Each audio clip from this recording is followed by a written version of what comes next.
Okay, so you all are here to listen to me babble on about the operational profile. So this is what I'm going to be covering. I'm going to talk about what the OP actually is, the coordinator's role in filling out the OP, the what, how, and where, just the structure of the database, staff, and the types of roles to include in the database, and then also a little bit about our audit process after you all update it. Okay, so what is the OP? And obviously you hear me saying OP. It's the operational profile, and then the coordinator's responsibilities. So the OP is a web-based FileMaker database, and it allows us to collect a lot of detailed information about the school-based health centers. That includes staff information, email, their roles and credentials, the hours they're working in the school-based health center, the operational hours for primary care and mental health and behavioral health services. It's also a place where you enter in key performance measure audit results and financial revenue entries. Here's just a quick snapshot of what the database looks like, all of these different tabs, the things that I mentioned. You can see how it corresponds with what's actually in the database, and I'll be sharing more screenshots and giving more information as we go along. Okay, so the coordinator's responsibility is to update and maintain the database, and that starts with the initial site certification visit. It needs to be updated before that. I see somebody saying they're not seeing the slides. Is anybody else having issues with seeing the slides? I can see it just fine. Okay, great. Okay, so the OP has to be updated every year by October 1st, and I'm sure folks have seen my emails that I've been sending out, a little pesky. I admit that I can be.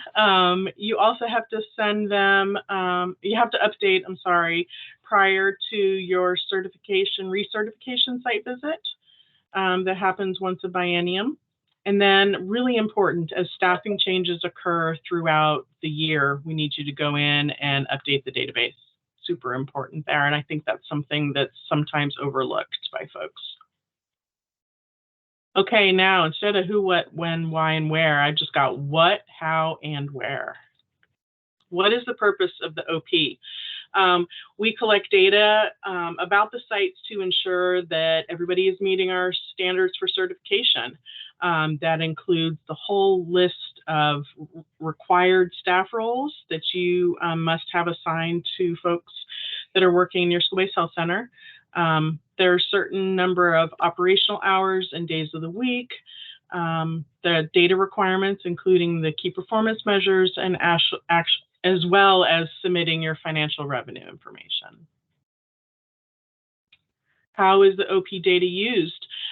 We get questions from all kinds of folks about our program, and they want to know, for example, how many of our sites have PCPCH status, how many have youth advisory councils, how many nurse practitioners are working in our school-based health centers, and that sort of thing. It also provides some additional information like the population served, if they serve clients outside of just like the host school student body. Also, what is the staffing beyond just the minimum certification requirements? And then we also ask some about some specific services and whether or not they're provided on-site or by referral. So there's a lot of information we collect in the database. How do you access the database? So there is one login and password assigned to each medical sponsor. There is a separate login for an outside mental health agency, so they can go into the database and submit their financial entry. And totally understand folks might forget their login, their password, so just feel free to reach out to us at our SBHC program email and say you need access to the database and you need some help. Where is the OP? So this is a link actually to the database. And you should access it using either Chrome, Safari, or Edge. Internet Explorer used to be great for it, but now it's obsolete. Firefox doesn't work well with the layout of the database, so we really recommend one of those three internet access. Okay, so here on our website, this is a screenshot. We've got a bunch of information posted on our data requirements tab of our website. So here you can see a blurb about the OP, arrow, it shows you there's the user's guide posted on the website. There's also a training presentation link, which will be updated with this recording next week probably. We also have information about the revenue that has to be entered into the database. I've got a shortened revenue presentation. So rather than this 90-minute long presentation, somebody could go in and just read the slides for the abbreviated revenue requirements. We also have information posted about our key performance measures. There's a link to the webinar I did in May, which goes into much, much more detail than I'm going to be going into here. This training is really just about the information that needs to be entered into the profile. And there's so much about key performance measure auditing that I just don't have time to go into the detail in here. So if you have questions about the KPMs, go to our website and check out the presentation. We also have guidance documents posted there, as well as audit spreadsheets for you to use, which you have to submit to me. So there's all kinds of information there on our website. But always don't hesitate to reach out if you've got questions. A couple of quick helpful hints about the database. There is no save button, so it is live updated, which is kind of scary a little bit if you think about, oh my gosh, what if I make a mistake? But you could just enter things back in.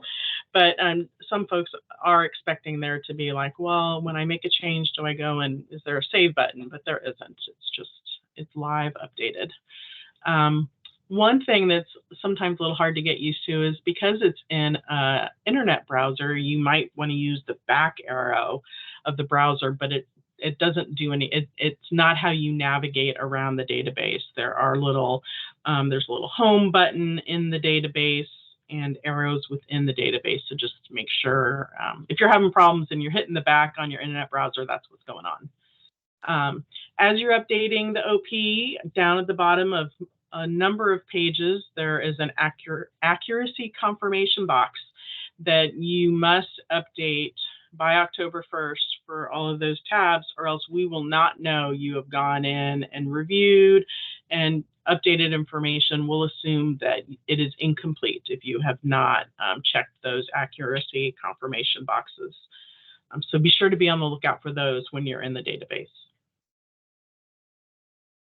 Okay, so now I'm going to talk about the structure of the database. So I showed you a big screenshot, but so this is the type of information you're going to enter. We've got details about the SBHC operations, hours of operations, staff, shift hours, types of services. If you need to submit a waiver for not being in compliance with any of our standards, you would do that in the database. Again, you enter in the results of your KPMs and then the financial and revenue information, which is broken out. One revenue entry is physical and dental health, and the other is mental and behavioral health. So what information are you submitting and what's kind of the time frame for it? As you can see, that first bullet, details, operations, hours of operations, staff and shift hours, and services is for this current service year, so July 1st, 2023 to June 30th, 2024. We retroactively have you go back and do your KPM audits on last year's data, and also similarly, your financial and revenue data is on the previous year, so July 1st, 2022 to June 30th, 2023.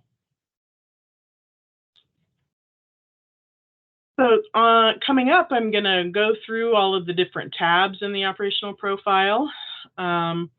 I don't go into nitty-gritty detail here on the presentation. There's just way too much to cover, but our user's guide that we have put together is way detailed and in the weeds, and it's fantastic. It has screenshots and arrows and bullet points and so much information.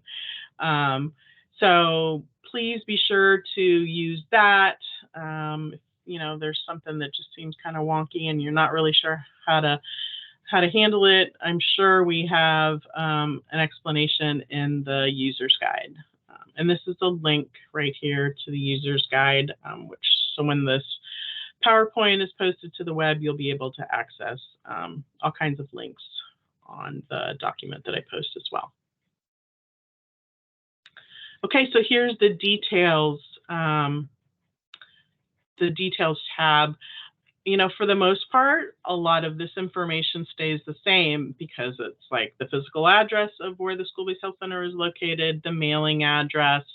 The thing that we do want to make sure you all update is if there's a different contact that changes that you usually have at the county, or if you have a change in your system medical sponsor primary contact. The mental health agency is super important also, especially for outside mental health agencies that are working with the school-based health center. We really need you to make sure you put in accurate information there, because when we have to reach out to folks, that's the purpose of the database, is we know where to go and look for who we need to talk to. And then here's one of these accuracy confirmation checkboxes you can see. Loretta, there's a question in the chat. Oh, yeah. How do all waivers that are no longer needed get deleted? Yeah, so the waivers don't get deleted because we need that archived history. But what they do get is we mark them as resolved, and there's a date in the database for when the waiver is no longer active. And we actually actively monitor our active waivers. Yeah, we need to keep all of that information. So you will see those waivers that have been entered, that you've entered for your school-based health center. Yes, they do show in the database on that waiver tab, but we have to keep the history of it. So they will stay in there as long as the database is alive. They will be in there. Let me know if you have additional questions or concerns about that. Okay, great. So the operations tab, this is where we, like I mentioned, population served, and we've got a bunch of checkboxes and that sort of thing, because there are a lot of school-based health centers that serve way beyond just the host school. And you'd be amazed how many times we get asked that question of, you know, how many see pre-K, how many see the whole community? So super important information. PCPCH status really needs to be updated each year if there is a change with the date of the last recognition, or if your tier changed. Also, super important is the Youth Advisory Council and the contact information for whoever the primary contact is for that. We create an Outlook listserv, an email listserv based off of the information on this Youth Advisory Council primary contact. So please, please, please update that. And there again is also another accuracy confirmation box. So here's the hours of operation tab. And like I said, it's broken out. We want the hours of operation for primary care as well as for mental health. If the school-based health center is opened in the summer or not, and if so, what those hours are. This really helps us to make sure that the site is open and meets certification standards for the number of days of week it's supposed to be open, and then also the number of hours we use that information.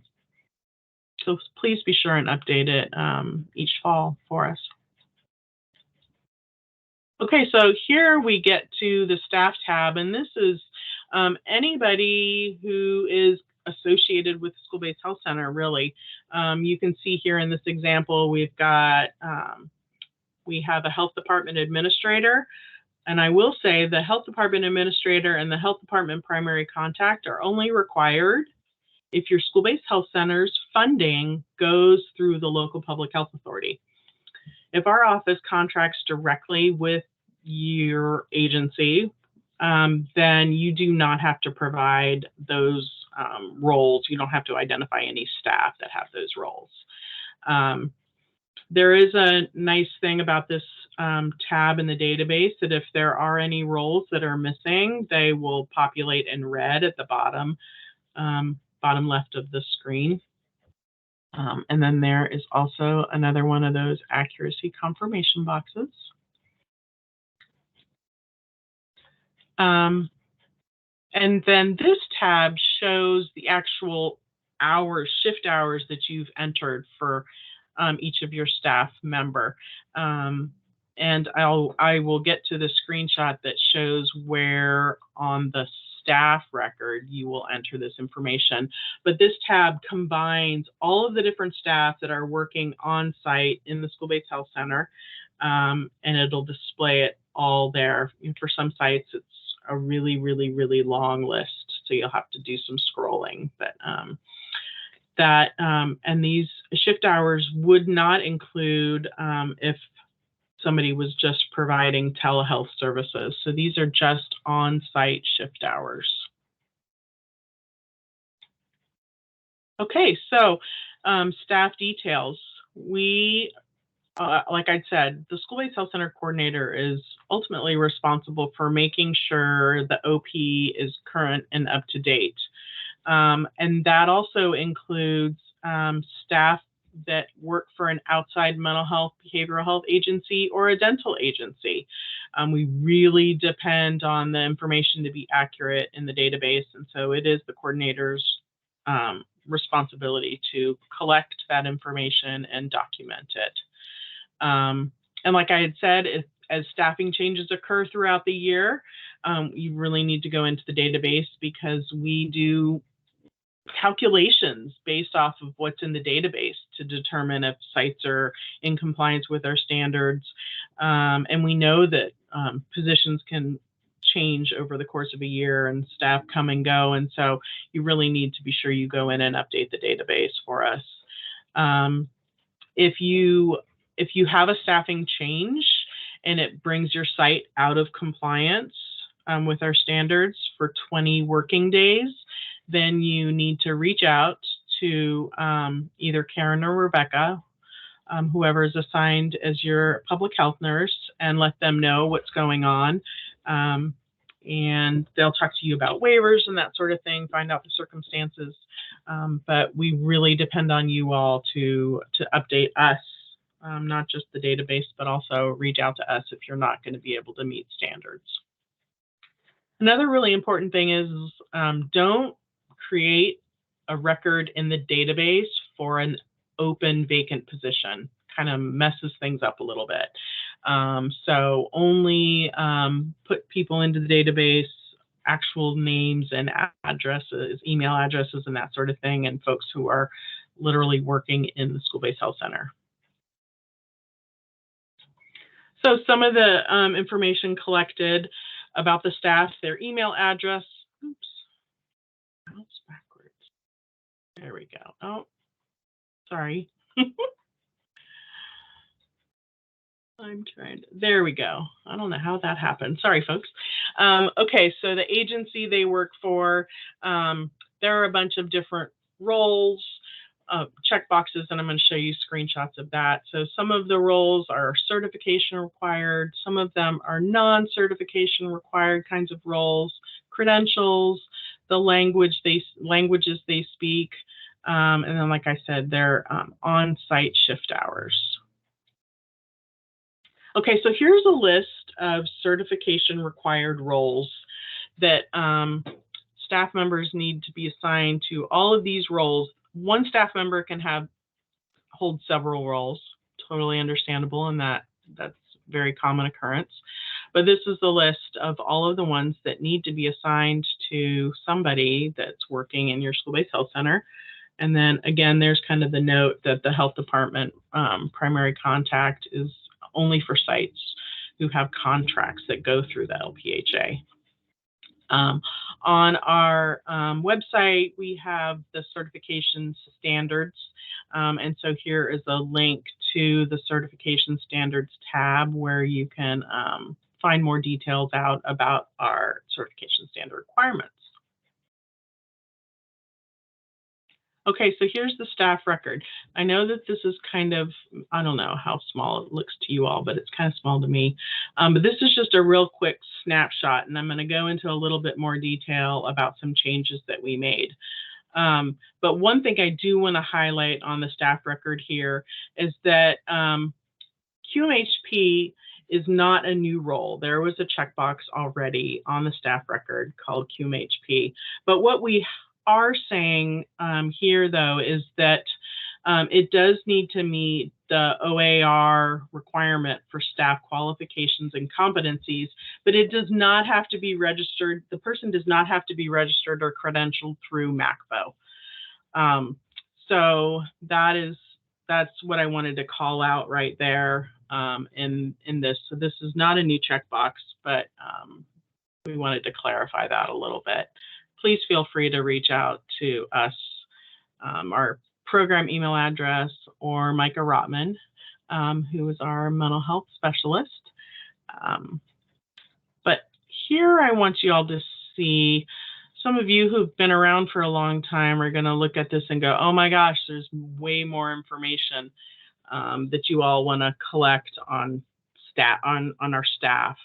And that is absolutely the case. We have added a bunch of additional roles after getting feedback from folks in the field, and folks saying, well, somebody is in this type of a role and it's not a checkbox, and so we've really tried to add more roles that we know we've heard folks have in the school-based health center. We've added new mental health, behavioral health credentials for clinicians who are working towards licensure. We didn't have checkboxes like that before, and realized that there was, we were really missing out on some really important details about the staff that are working in the school-based health centers. There is also a box at the bottom of each staff record where it's a free text box where you can type in a role if there isn't a checkbox for it, or a credential similarly. And then another thing I want to say about this is, you can see this big box. In order to check the traditional health worker credential box, we ask that the staff person is certified with OHA. In my PowerPoint, this little certified with OHA takes you to a link, OHA link that talks about the traditional health worker. And that if you check the traditional health worker box, you should also check one of the corresponding roles in the other roles section, which is the community health worker, the peer support specialist, or the peer wellness specialist. So like I said, we really are trying to get even better detailed information about your staff, because this is also another question that we get quite frequently, are the types of roles of folks that are working in the school-based health centers. So it's going to take a little bit extra work, time going in and looking at those, checking the right boxes, but it's super, super important. And I really, really ask folks take that time to make sure that all of that information is accurate for a staff member. And if you aren't entirely sure about their credentialing, please just go ahead and reach out. Like, I can't emphasize enough how important, this is almost one of the most important, I think, sections of our database right now, because of the kinds of questions that we get asked. So we really depend on you all to provide us with great, accurate information. Okay, there's my plea. How long did that go on? Probably, I don't know, 5 minutes. So you can see that it's important. Okay, so which staff need shift hours in the OP? So I'd said that already, staff who are working on site. All right, and that includes staff who are in those certification required roles, but also staff who aren't in a required certification related role. So, all of those different roles. We also need you to enter staff who only work in the school-based health center maybe twice a month or once a month. That's also really important information. Like, I know there are several sites where a provider from a dental agency just comes in once a month. Well, that's really super important and relevant information. So we need you to, we have the ability for you all to select if the staff is weekly, bi-weekly, monthly. So that is an option in the staff record. Okay, so and here it is. This is what the staff shift hours look like. So you go in and you'll select the day of the week. You'll select if they're working weekly, once a month, twice a month, 3 times a month, their start and end hours, and then the school-based health center that they're associated with. There are definitely some staff that work in multiple school-based health centers in their system. And so you would, if they work on Mondays at one school-based health center and on Wednesdays at a different school-based health center, you're going to be able to enter all of that information in to this one record by having different rows with the day of the week and the hours that they start and end for that day. And I think I saw a question pop up. When referring to staff with shift hours, are you referring to patient-facing staff or any staff working at the SBHC? Really great question. Well, I mean, historically, we've always said anybody who's working on site in the school-based health center, we would like their information to be entered into the database. But I would understand the question. And it's a little bit more work, but it also just really helps give us a more complete picture of everybody who is who's in the school-based health center, especially, honestly, if we have to reach out to somebody, it helps us to kind of know a little bit if we need to give them a call. So everybody who is working in the school-based health center. Thanks, Kristen, for that question. Okay. Okay. And so look, here's a warning box. I almost forgot about the little warning box that that'll pop up if you don't select their shift frequency. So the weekly, once a month, twice a month, the day of the week, or the school-based health center. You'll get an error message. So it won't let you leave any blank, anything blank in there, or else that'll pop up. One thing I will say that I really want to point out. So some folks in the past have entered in, so they have entered in when a staff member has a lunch break. So they would have 2 entries for, you can see here, Tuesday. So they start their workday at 8, they work till 11, then they have a lunch break or a break from 11 to 11:30. And so then the next row is that they work 11:30 to 4. It kind of messes up our database a little bit if it's entered in like that. So while I recognize it's not entirely 100% accurate, if you don't include people's lunch hours, we really don't want you to include their lunch hours in the database. So the green one is how we would like you to enter that person's hours when they start their day and end the day. It's a slightly funky database calculation that gets a little messed up if there are 2 rows for a day. Okay, now over here to the service tab, this is where we ask information about a variety of different services and whether or not they're provided on site or by referral. Really important, this gets updated every year, that you review it and make sure it's accurate.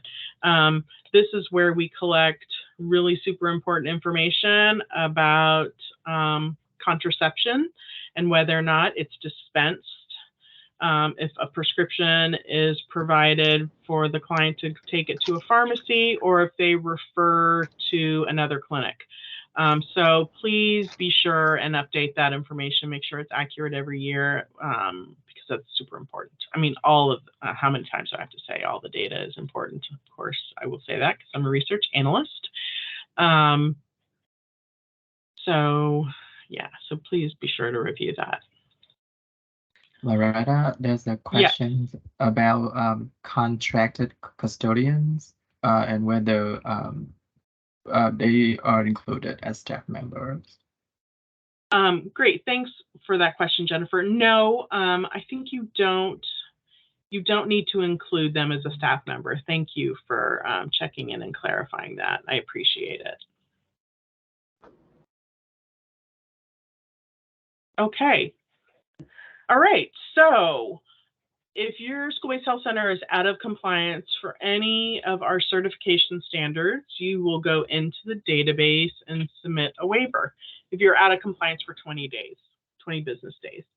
The information needs to include which particular standard is not being met. And when you go into the, I'm going to go into the waiver, a screenshot of the waiver tab in a second, so you'll see what I'm talking about. You'll also need to explain why the standard is not being met and what is the plan for the site to come into compliance. And you also should reach out to your assigned public health nurse, either Karen or Rebecca, to chat about what's going on. Send an email, that's fine, give them a call. But just make sure that they're apprised of, give them what's going on. Yeah, you're going to submit the waiver, but it's also helpful just for them to have a direct kind of conversation with you about it.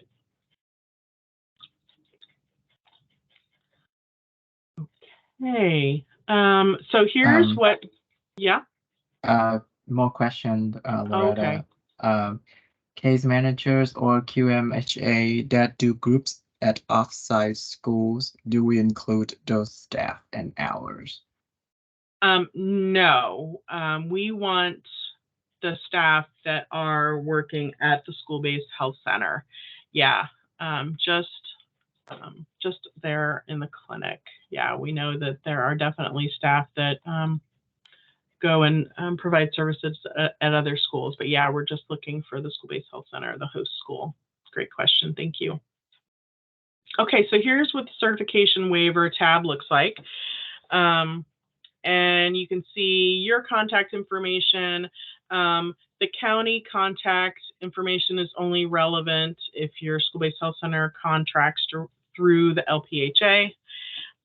There you can see which standard is not being met and on a box for explanation of the standard and your plan.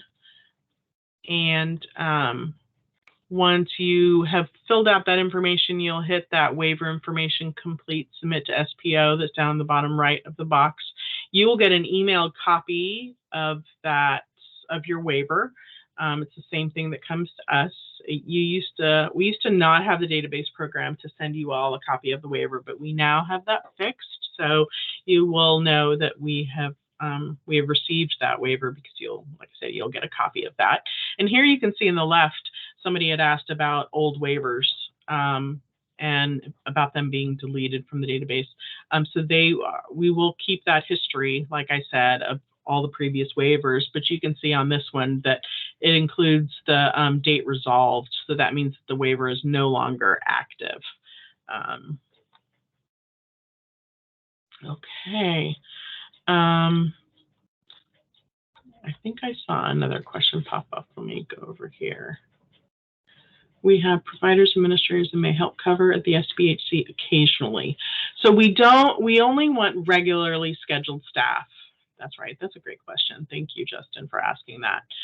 We just want regularly scheduled. We totally know that there are things will pop up and staff will need to cover for other staff. But because of the fact that we do all of these massive calculations on the number of hours, the shift hours, and that sort of thing in order to determine if site is meeting our certification standards, we can only have the actual staff working in the school-based health center meeting these different roles. Like, for example, we had one time, there was like, I don't know, I think it was 250 hours of medical assistant, and that's because somebody went in and entered in their staff that will cycle through if other folks are, if their regularly scheduled person is not working in the clinic that day. So that messes up our calculations. Great questions. Thanks, you all.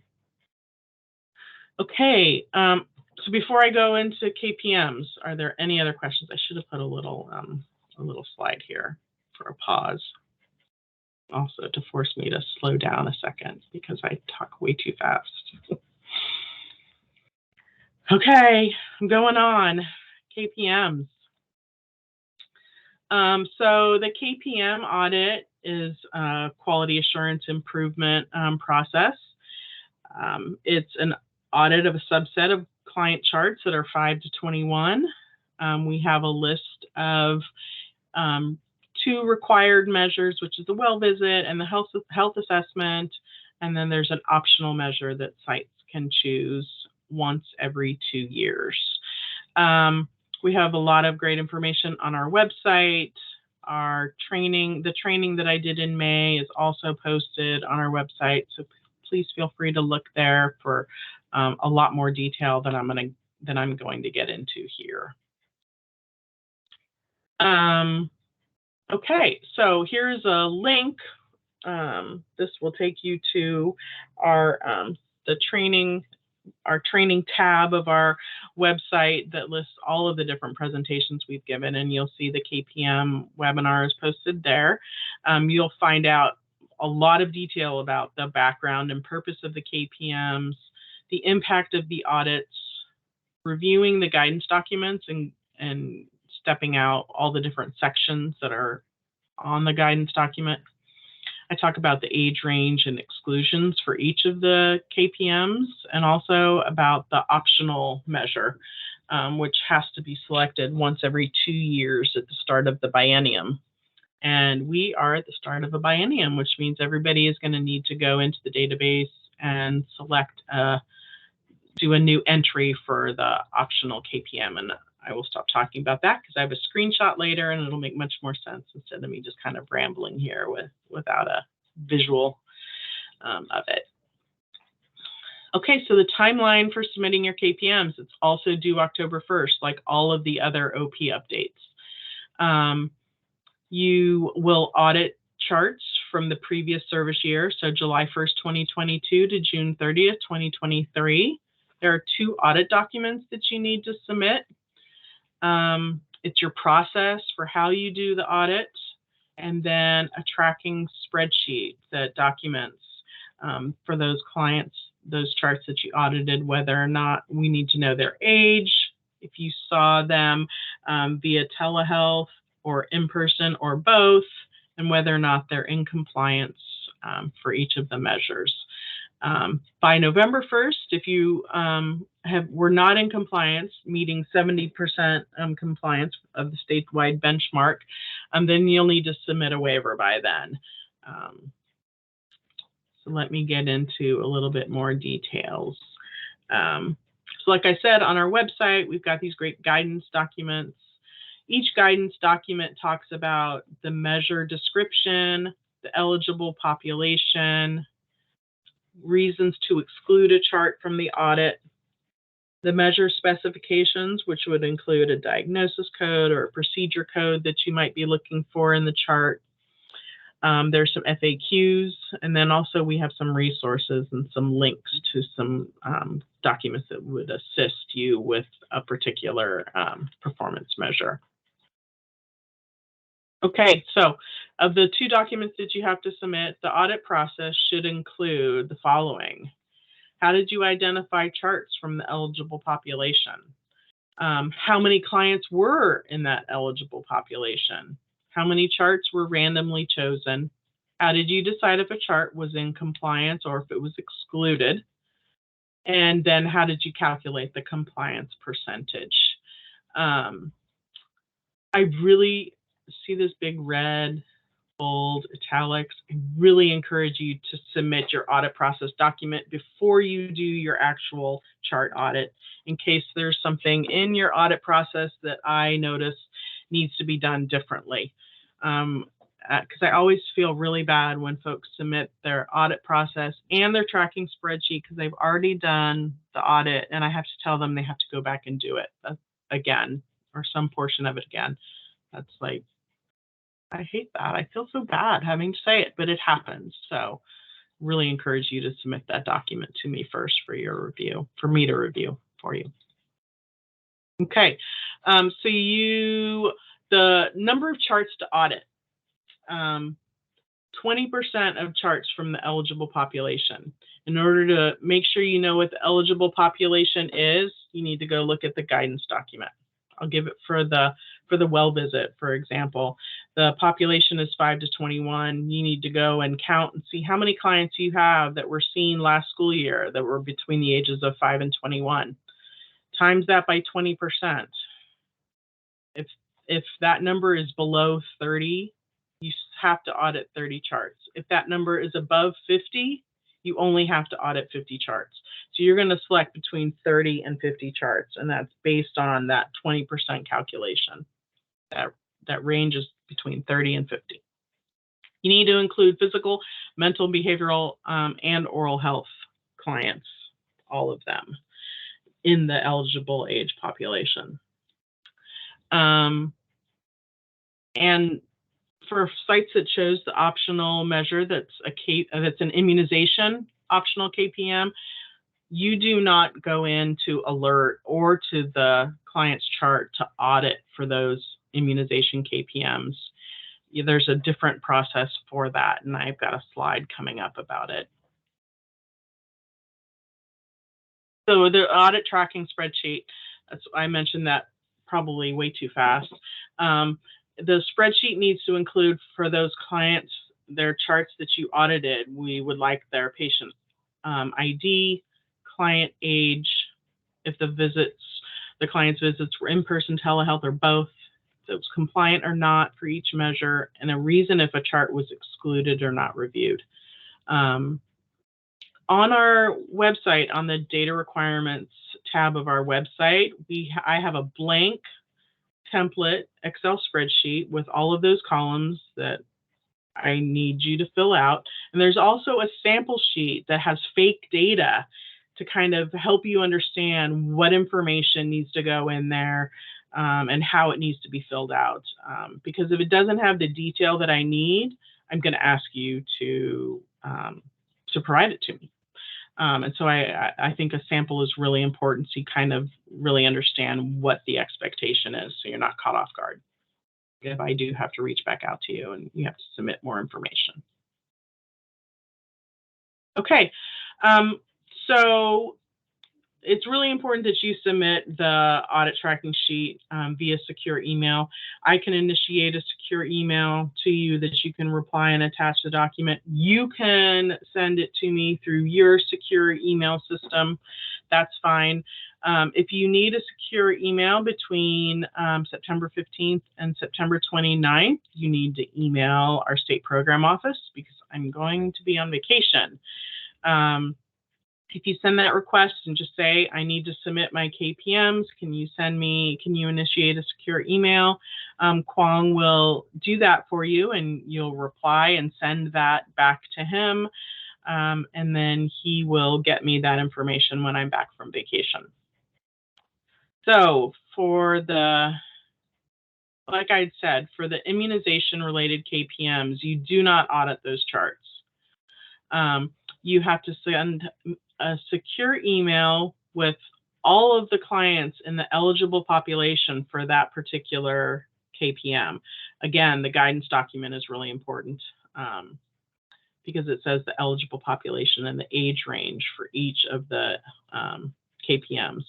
The spreadsheet needs to include columns with client name because that's what the immunization program has to use to look up an alert. They go into alert and look to see if the client has had that shot anywhere that's in the system. So if they got the shot by another primary care provider, then it shows an alert that the client is in, that they've gotten that shot. So basically that chart is in compliance. So that's why this is like one of the few times we need patient name on anything encounter data related. But that's how they have immunization program has to use the information to look them up and alert. They also asked us this year if folks could include the Medicaid ID, because that's another way for them to match up and link and alert, is if we provide them with the Medicaid ID number. So your spreadsheet should include that as well, along with their date of birth and their gender. And then I need separate columns for street address, city, and zip code. If you happen to have phone number, that can also help alert to do some matching. I didn't include it on here because I haven't historically, but if you have it, that's great. If not, that's fine too.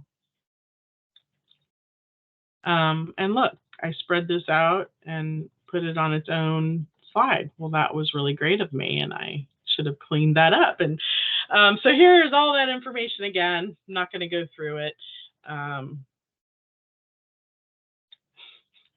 Okay, so let's say you've submitted your audit documents and you are ready to enter the results of your audit into the OP. You can see there's a KPM tab.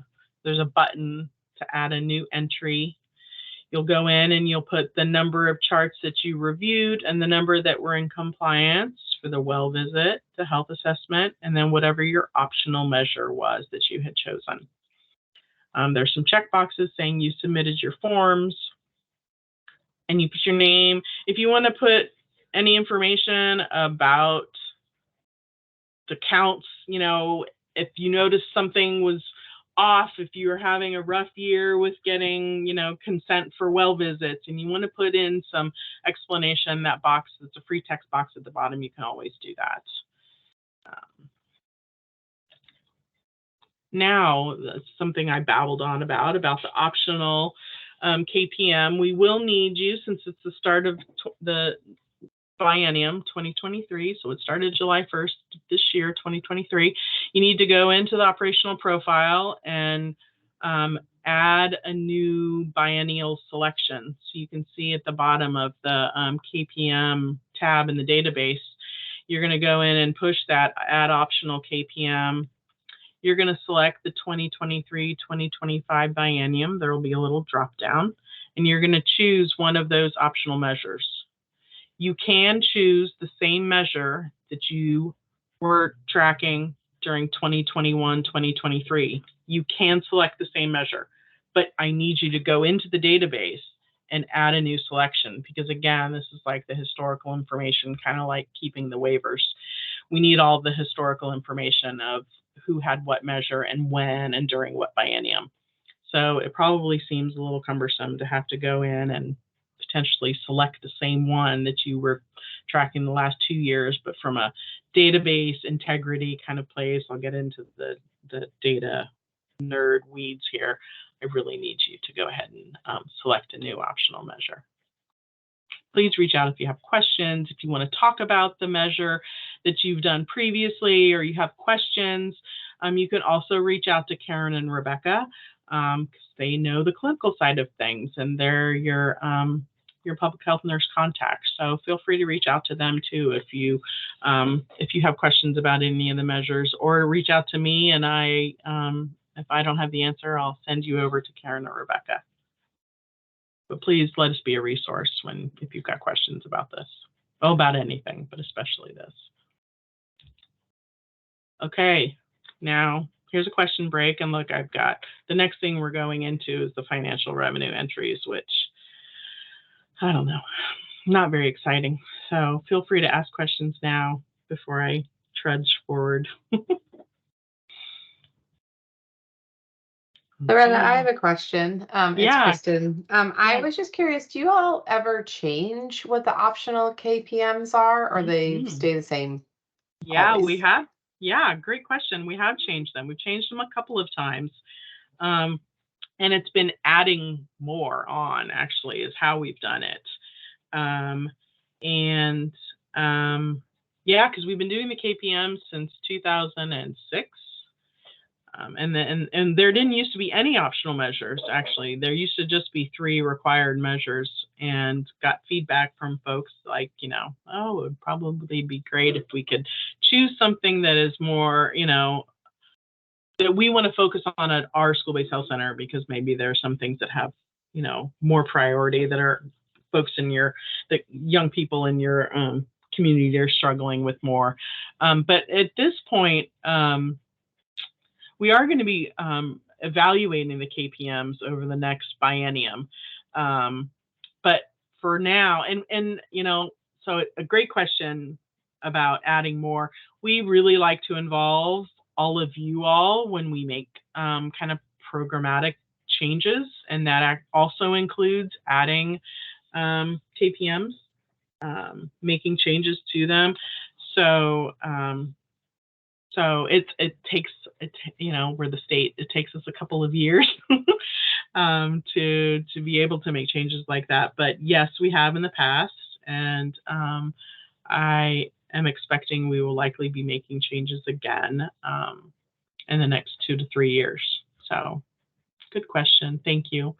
And so in the future, Kristen, if you see an email asking if you want to participate in a key performance work group, then maybe you'll be interested in helping us with that. Or anybody else. I'm just saying, since you asked the question, Kristen. Thanks. Right. You're welcome. Okay, so now on to financial revenue. So like when I showed you this big screenshot of all the different tabs in OP, there's one tab for that's labeled as PH revenue, and then another is MH revenue. Like I'd also said briefly, an outside mental health agency has access, will get a login for them to go in and enter their financial information. So the medical sponsor isn't responsible for documenting the financial revenue for an outside mental health agency. They can do that on their own. It didn't used to be that way. It used to be that the medical sponsor had to enter in all of the revenue information, but we made a change a couple of years ago so they could go in themselves. The mental health agency can go in themselves and enter in their information. Again, this covers last year, so it's July 1st to 2022 to June 30th, 2023. And then now we get into all these little screenshots. And so when you go into the OP, you can look at old revenue entries, which is sometimes helpful to see how you documented information the previous year. Or if you are a new person documenting financial revenue into the OP, you haven't done it before, it can be really useful for you to look at what was documented last year. So, you know, October of 2022. So you can see the old entries, and then you can add a new revenue entry. And so this is what will pop up. You're going to select the fiscal year. So like I said, that's last school year. It's really important that we get the information of the person who puts this data into the database. There are a lot of folks that have their fiscal person actually go into the OP and put the revenue information in, and that's great. It would be super helpful if they put their name in there in case we need to reach out to them. Oh, sorry. So here we've got federal funds, state funds, county, city, and so you're going to enter in all of these different dollar amounts. We've also got places where you can add grants that maybe you were awarded last year, or fundraising events. So we've tried to give a lot of flexibility so folks can, you know, add more information in as it changes each year.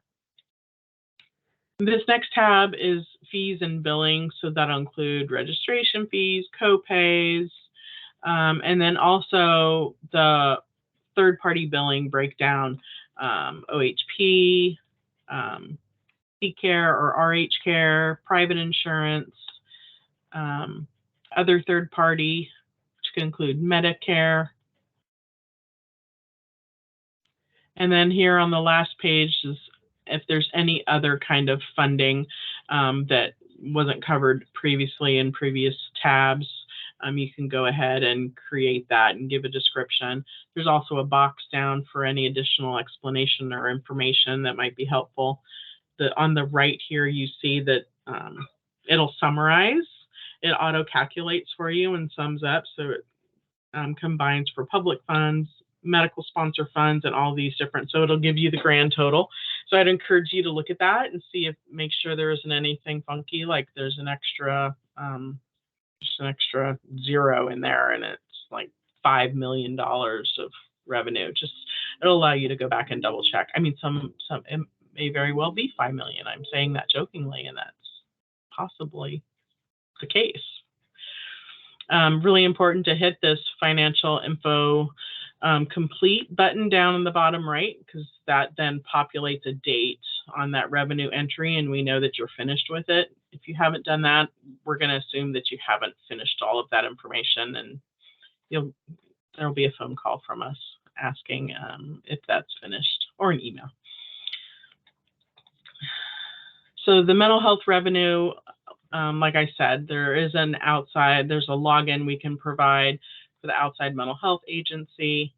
Medical sponsors will use their existing login to go into that mental health revenue tab.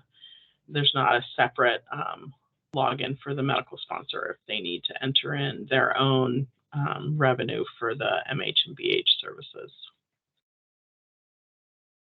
And so the revenue tab, similarly, you can look at old entries, or you press the button to add a new one. And the mental health revenue entry is shorter. There's less information that you have to document. We include here the mental health expansion grant dollars that were allocated to your school-based health center, that were used by your school-based health center, I should say. So please make sure that that is accurate. And then also we've got the revenue breakdown, third party, similar to the physical health revenue entry.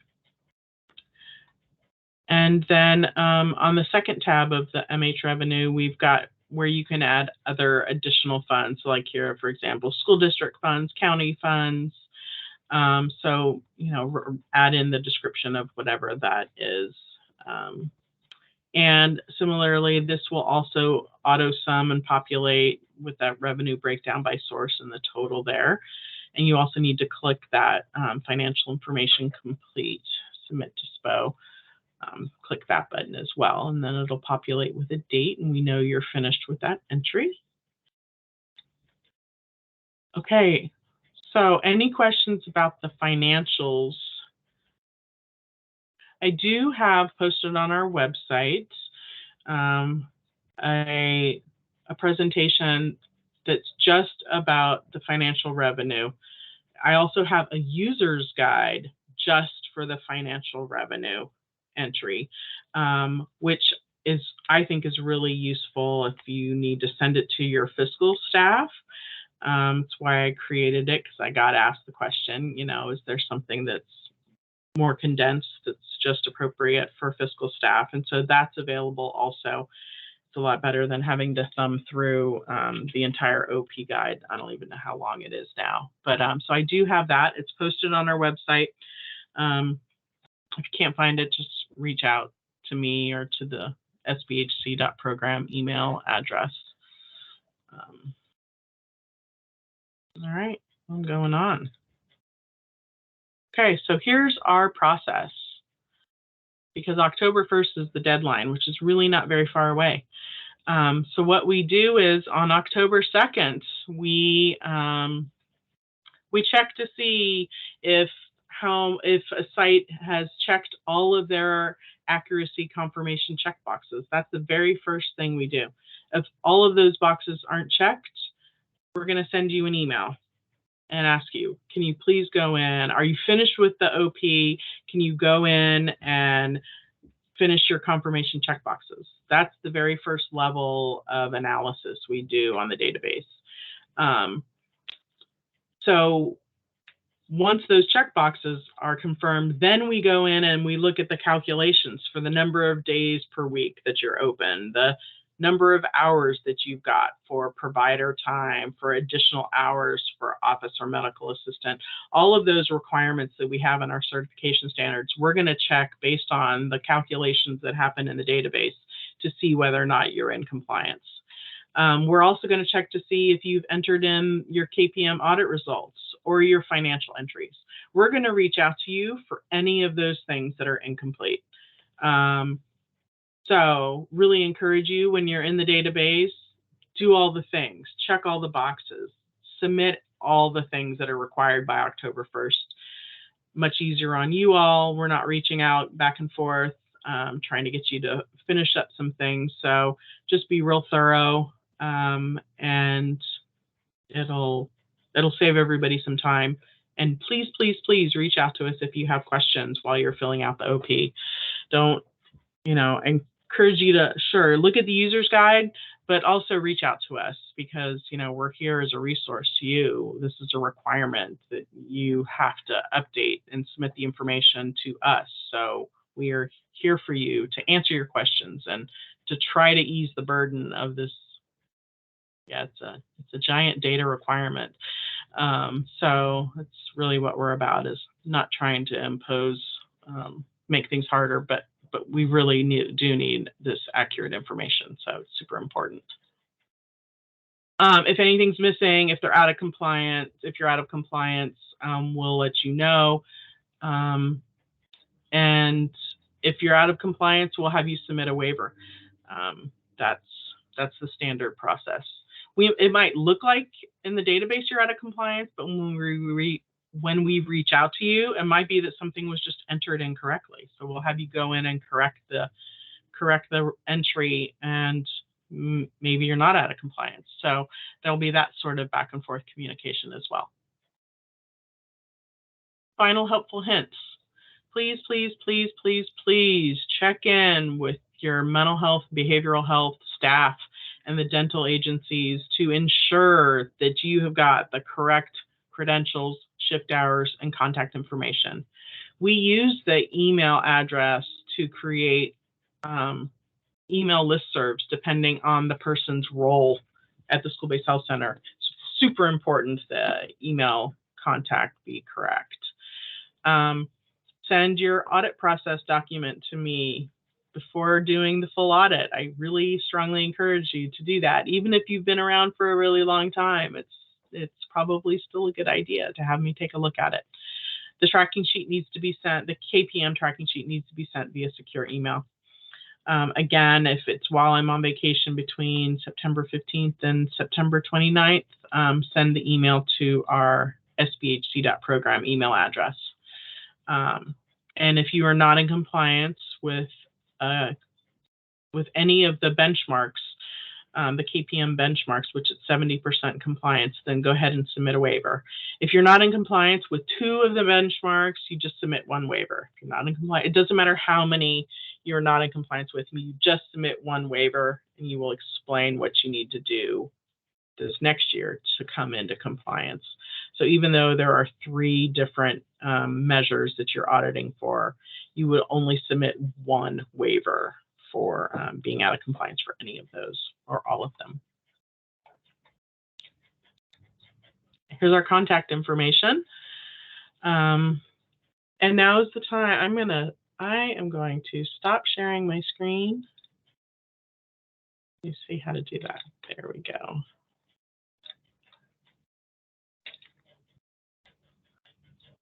All right. So, anybody have any questions? I'm going to give you all back extra time, which is kind of exciting. But that probably means that I talked faster than normal. Does anybody have any questions? If you don't, we will end early. But I'll give you a minute.